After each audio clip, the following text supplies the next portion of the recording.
పరిశుద్ధ గ్రంథము నుండి పాత నిబంధన గ్రంథము సంఖ్యాకాండము 36వ అధ్యాయము.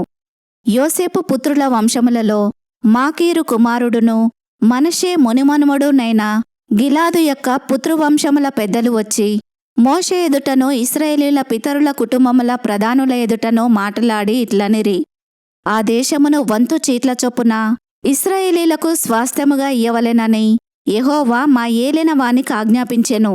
మరియు మా సహోదరుడైన సెలోపెహాదు స్వాస్థ్యమును అతని కుమార్తెలకియ్యవలెనని మా ఏలినవాడు యెహోవా చేత ఆజ్ఞనొందెను.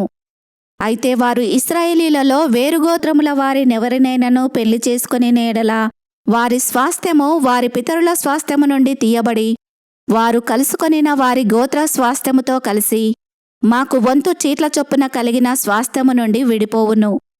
కాబట్టి ఇశ్రాయేలీయులకు సునాద సంవత్సరము వచ్చునప్పుడు వారి స్వాస్థ్యము వారు కలుసుకొనిన వారి గోత్ర స్వాస్థ్యముతో కలపబడును గనుక ఆ వంతున మా పితరుల గోత్ర స్వాస్థ్యము తగ్గిపోవుననగా మోషే యెహోవా సెలవిచ్చినట్లు ఇశ్రాయేలీయులకు ఆజ్ఞాపించి ఇట్లనెను: యోసేపు పుత్రుల గోత్రికులు చెప్పినది న్యాయమే. యెహోవా సెలోపెహాదు కుమార్తెలను గూర్చి సెలవిచ్చిన మాట ఏదనగా, వారు తమకు ఇష్టులైన వారిని పెళ్లి చేసుకొనవచ్చును గాని వారు తమ తండ్రి గోత్రవంశములోనే పెళ్లి చేసుకొనవలెను. ఇశ్రాయేలీయుల స్వాస్థ్యము ఒక గోత్రములో నుండి వేరొక గోత్రములోనికి పోకూడదు. ఇశ్రాయేలీయులలో ప్రతివాడును తన తన పితరుల గోత్ర స్వాస్థ్యమును హత్తుకొని ఉండవలెను.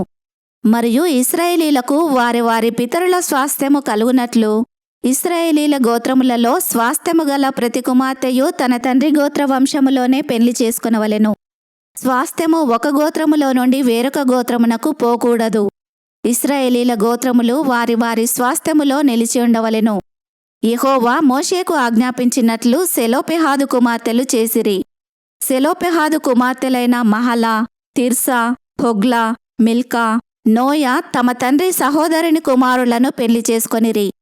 వారు యోసేపు కుమారులైన మనష్షీయులను పెళ్లి చేసుకొనిరి గనుక వారి స్వాస్థ్యము వారి తండ్రి గోత్రవంశములోనే నిలిచెను. యెరికో యొద్ద యోర్దానుకు సమీపమైన మోయాబు మైదానములలో యెహోవా మోషే చేత ఇశ్రాయేలీయులకు ఆజ్ఞాపించిన విధులును ఆజ్ఞలును ఇవే. ఈ వాక్యమును విన్న మిమ్ములందరినీ దేవుడు దీవించునుగాక. ఆమెన్.